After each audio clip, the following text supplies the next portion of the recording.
Direto do canal Chupa Essa Manga, meu amigo. A partir de agora nós começaremos a revisão de História 1, Colégio Juvenal de Carvalho, segunda etapa, nossa provinha trimestral. Então, menino, presta atenção para não chupar uma manga verde. O nosso conteúdo programático é capítulo 6, Brasil, uma terra plural. Capítulo 7, o encontro na América. Capítulo 8, a África nos séculos 15 e 17. Capítulo 9, o Brasil colonial. E o capítulo 10, a Sociedade do Ouro. Então, sem mais delongas, vamos começar a nossa revisão. Só esclarecendo que a nossa revisão está sendo em áudio, porque a internet está com problema. Então fica muito complicado, muito demorado, muito difícil de publicar, já que o upload é apenas 10% da velocidade da internet e eu estou com problema seríssimo de internet. Vamos voltar para a revisão, beleza? Então pronto, vamos começar esse negócio. Gente, tem um processo aqui bem longo historicamente na nossa etapa, que a gente tem muitos capítulos, mas eu vou sintetizar ao máximo aqui e pontuar aqui assuntos importantíssimos que deverão estar sendo cobrados na sua prova trimestral, a nossa famosa global, tá certo? Encerraremos com essa prova a nossa segunda etapa. Beleza, gente? Então, uma coisa importante que a gente tem que entender desde a chegada da história portuguesa no Brasil nos anos 1500, tá certo?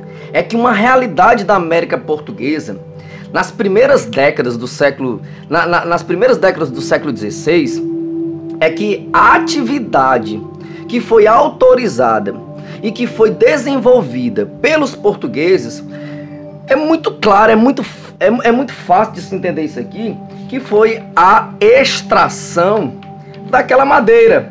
Como é o nome dela? O pau-brasil. Então, que era, na verdade, esse tipo de atividade era bem predatória. Então, e não tinha, presta bem atenção para não chupar uma manga. Você sabe que vai passar som de ônibus, já passou uma aqui agora, som de menino gritando, Satanás, mas você presta atenção aqui em mim, beleza?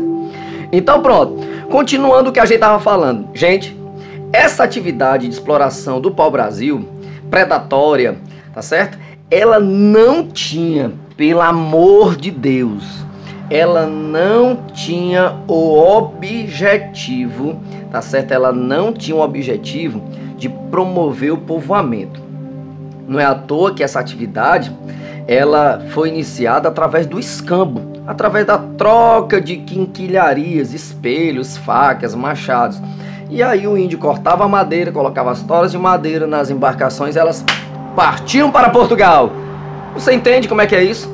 Mas é interessante saber que quando aquela cartazinha de Pero Vaz de Caminha, aquele documento básico da história da chegada desses portugueses com Cristóvão Colombo, misericórdia, com Pedro Álvares Cabral, você tem que entender uma coisinha aqui, certeza. Deixa eu só baixar aqui um pouquinho a musiquinha de fundo, tá bom? Beleza, então pronto. Você tem que entender que aquele documento, ele trazia a descrição da viagem, da terra, dos primeiros contatos entre os portugueses e os índios e sugestões para o aproveitamento da própria terra.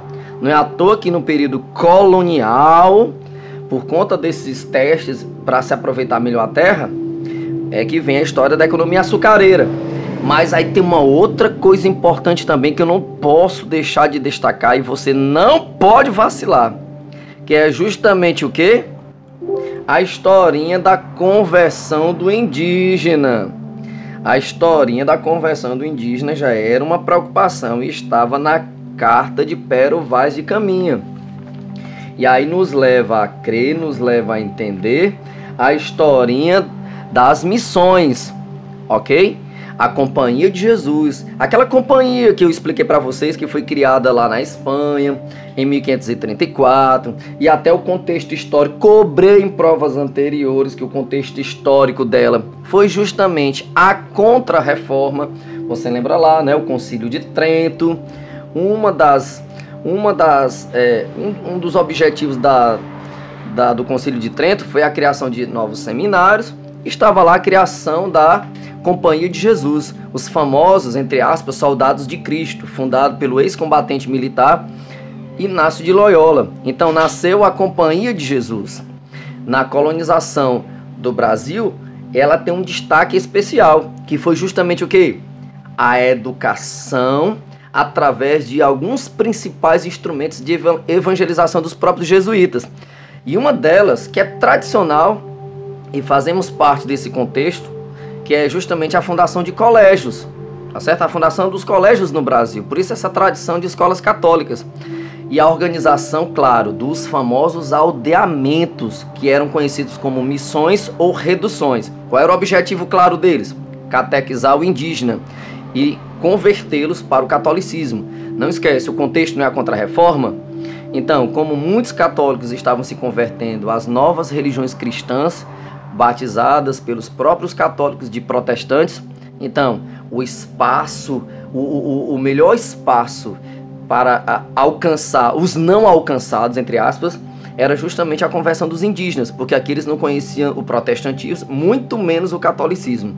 Então aquelas religiões animistas dos próprios índios brasileiros passarão por um processo de destruição. Ok? Tranquilo? Então, continuando o nosso processo, ainda falando dos primeiros habitantes, né, que foram vítimas desse processo colonizador, o europeu, ele tinha uma visão de mundo, tá certo? Cheia, recheada de preconceitos.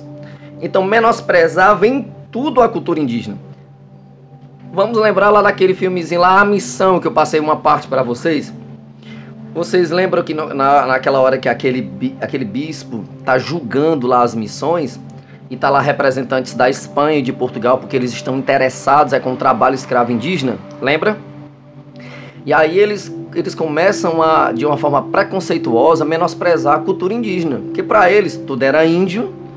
Então, se tudo era índio, não há o respeito da sua cultura, a cultura local, daquela tribo, entende?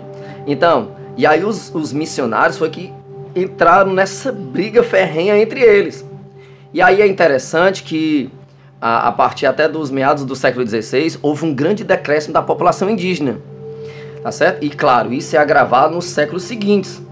E aí o que fez, o que acabou contribuindo para essa diminuição populacional indígena, uma delas, a gente não pode colocar apenas a questão da escravidão, que a escravidão é o tradicional, o trabalho escravo, tá certo? O trabalho escravo é o basicão, tá certo? Que foi introduzido pelo invasor europeu. Mas eu não posso esquecer também das epidemias que os próprios europeus trouxeram para as Américas, tá certo? E no caso especial na história do Brasil, pelos portugueses. Então, as epidemias, misericórdia, as epidemias, ela acarretou um grande decréscimo nessa população indígena, tá certo? E aí o português, que invadiu essas terras, ele passa a escravizar também o índio. Entendido? Beleza, continuando o nosso assunto.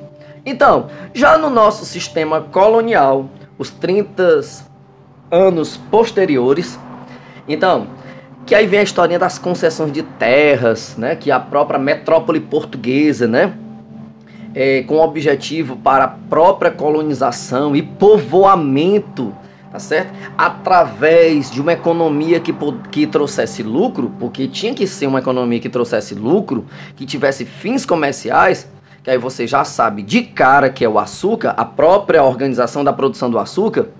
Então, para que a coroa portuguesa pudesse atingir esses objetivos, aí ela teve que primeiramente dividir o território, tá certo? Ela teve que dividir o território. Então, nas famosas capitanias hereditárias. Então, as capitanias hereditárias, essas grandes áreas traçadas e limitadas a oeste da linha demarcatória do Tratado de Tordesilhas e a leste da costa do Atlântico.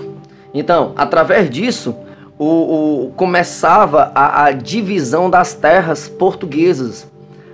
E aí, com essa divisão das capitanias hereditárias, foram cedidas aos donatários das capitanias, tá certo? E geralmente esses donatários pertenciam à pequena nobreza, muitos dos seus próprios direitos reais a troco de alguns tributos. Essa galera que acabou se tornando donatária. E aí o donatário, tá certo? Distribuía as terras em sesmarias, concessões de lotes de terras, a homens de posses, e que essas posses era a grande demanda para o começo da colonização. E claro, para que isso tivesse objetivo, o donatário que recebeu uma parte dessa terra que foi dividida, tá certo? As terras portuguesas, ela era através de 2 documentos. O primeiro era a carta de doação e os forais. Então, os donatários recebiam a propriedade definitiva das terras, mas assim, os poderes fiscais, judiciais e administrativos e as vantagens econômicas e o direito do uso da terra. Aí estava tudo lá no foral, beleza? Então, foral eram os deveres do donatário e os direitos da coroa. Ok? Beleza? Então, essa organização do sistema colonial, essa concessão de terras pela metrópole portuguesa, ela se deu a partir da divisão do território nas capitanias, que passaram a ser cedida aos donatários, que por sua vez distribuíram as terras em sesmarias. Beleza?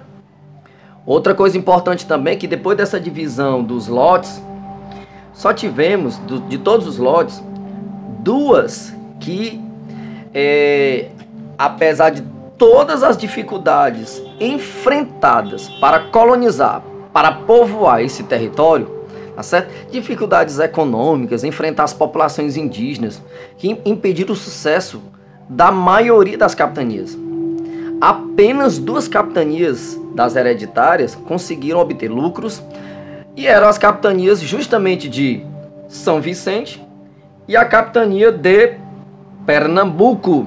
A capitania de São Vicente, o donatário era o Martim Afonso de Souza, tá certo? Então teve bons administradores, depois ele fundou as primeiras vilas, Martim Afonso voltou para Portugal, e aí é engraçado que ele deixou o padre Gonçalo Monteiro como administrador da própria capitania de São Vicente. Já de Pernambuco, o donatário era o Duarte Coelho.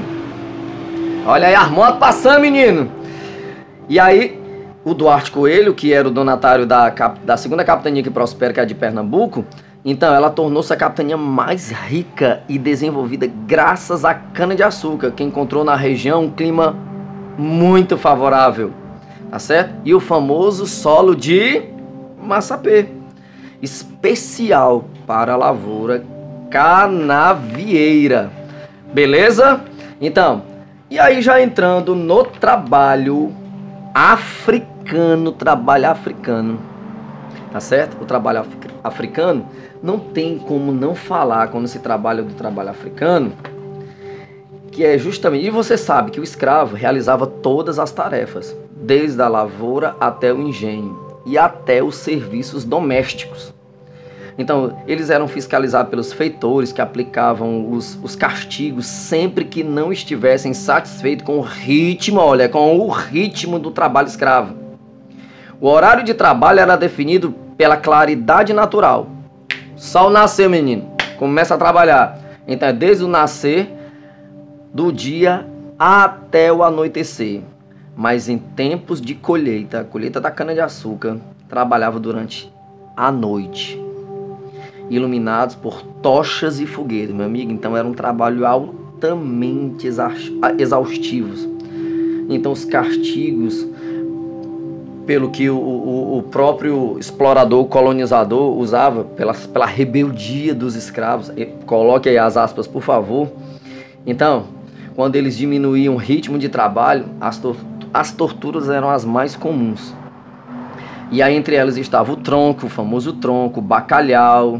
O bacalhau era uma espécie de couro, uma espécie de chicote de couro cru, que rasgava a pele. Muitas vezes os feitores eles passavam sal e vinagre nos ferimentos para evitar as infecções. Porque se infeccionasse, o escravo morreria, era prejuízo, porque o escravo é uma mercadoria, você já aprendeu isso. A gargalheira e o pelourinho, que era usado nos arraiais e nas vilas para os castigos público. Então, pelourinho é como se fosse um tronco, só que o tronco fica dentro da fazenda, o pelourinho fica na entrada das vilas, e então era uma espécie de castigo público, principalmente para os escravos fugitivos. Quando eram recapturados, eram castigados no pelourinho para depois voltar para a fazenda. Mas aí eu não posso esquecer que existe a resistência. a resistência a tudo isso. Então, havia vários meios de resistir à escravidão.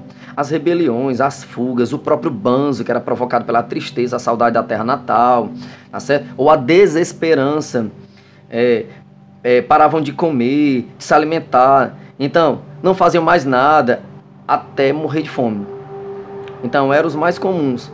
Mas aí, entre esses meios de resistir, vem o famoso quilombo, gente. Porém, quando eles conseguiam fugir, eles procuravam ajuntar-se nos quilombos. Então, o quilombo era uma espécie de uma comunidade que escravos fugitivos tentavam viver novamente livres, como na África. Então, Palmares foi o mais importante quilombo de toda a história. Então, ele estava localizado nos estados de Alagoas e Pernambuco, mas era uma região serrana, de difícil acesso. Então, durou uns 90 anos para poder se ter acesso a esse quilombo.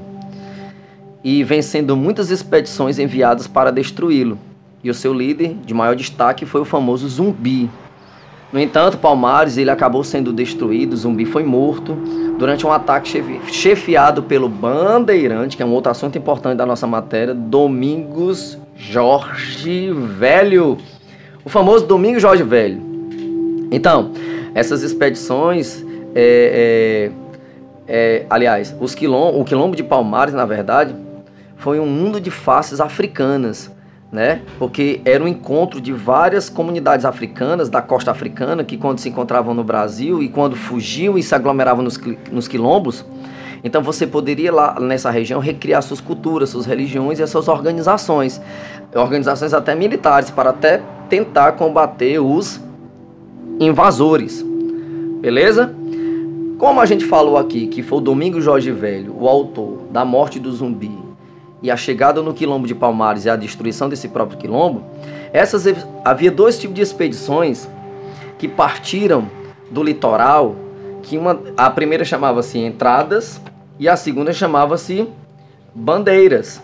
Então, as famosas Entradas e Bandeiras. A gente aprendeu que as entradas eram expedições oficiais, as entradas, não é assim que a gente aprendeu? E as bandeiras eram expedições particulares. E claro, o papel histórico das entradas e das bandeiras era justamente ocupar efetivamente o interior do Brasil, porque as terras pertencentes a Portugal não era somente o litoral, elas esbarravam até o Tratado de Tordesilhas. E aí, através das entradas e bandeiras, o papel histórico, mesmo estando por trás, a procura de riquezas minerais, a caça ao índio, escravizar, vender no litoral, o papel histórico das entradas e das bandeiras era justamente a efetiva ocupação do interior do Brasil. E claro, deram ao nosso país a atual configuração geográfica, esse tamanho que o Brasil tem. Lembra que quando a gente falou que quando o Tratado de Tordesilhas foi aceito, e eu cheguei a falar na sala que, porém, ele não foi cumprido, porque com o passar dos anos, com essas expedições chamadas Entradas e Bandeiras, houve a interiorização do Brasil, e aí os próprios bandeirantes ultrapassaram Tordesilhas, e o Brasil foi ganhando essa configuração atual, mais do que o dobro do que foi determinado pelo Tratado de Tordesilhas. Porém, não foi cumprido o Tratado de Tordesilhas. Beleza? Terminando a nossa manguinha, que já está bem pertinho de terminar a nossa manguinha. E claro, essas expedições que estavam atrás do famoso metal precioso, aí eles conseguem encontrar o famoso ouro, as pedras preciosas no interior da colônia. E claro, a metrópole desde o começo, desde o comecinho do século XVIII, que é o século do ouro, ela buscou organizar, regular, distribuir as áreas a serem exploradas, como forma até de impedir o quê? O contrabando. Por isso começa um processo de recolhimento de impostos, e o primeiro imposto, você já sabe, é o quinto, a quinta parte. Então foi criado um grande aparelho administrativo e fiscal, e deslocando, claro, soldados para fiscalizar a região mineradora, tá certo? A região mineradora. Beleza? Então, uma outra coisa importante que a gente pode destacar é que tanto a exploração tanto a exploração do açúcar e do ouro, então prevaleceu nessa história colonial brasileira a ideia do latifúndio. Essa palavra latina, que você sabe que significa grande propriedade de terra, e a ruralização. Então, a atividade açucareira prevaleciam o latifúndio e a ruralização. A mineração, ela já prevaleceu outra coisa, foi a urbanização e a expansão de um mercado interno. Não é à toa que Minas Gerais se desenvolve muito rapidamente em relação à urbanização, porque muita gente se aglomerou na região mineradora com o objetivo de ficar rico rapidamente, tá certo? Enquanto o açúcar, as pessoas viviam em torno do latifúndio, uma vida rural, uma vida interiorana no sentido de ruralizada. Já a mineração, não. As pessoas passaram a viver em um ritmo urbanizado, como se fosse uma grande cidade. Não é à toa que Minas tem que crescer rapidamente e desenvolve, sim, um grande mercado interno. Tá bom? E claro, e dentro desse mercado interno, então, vem o aumento da produção de alimentos, tá certo? Tudo em virtude do ouro, a integração de novas áreas por meio da pecuária, onde o boi vai, o homem vai atrás, porque vai desbravando o interior, o comércio e, claro, a mineração, ela mudou, isso aqui eu disse na sala de aula, se você errar, você vai chupar uma manga verde. Ela mudou o eixo econômico para o sul do Brasil. Onde era o eixo econômico antes da mineração? Era a região nordeste, a economia açucareira. Com agora, no século XVIII, a produção é o ouro. Então, houve muitas transformações na colônia e a gente pode citar claramente a mudança do eixo econômico para o sul do país. Beleza, gente? No mais, vou me despedindo de vocês e chupa essa manga, menino!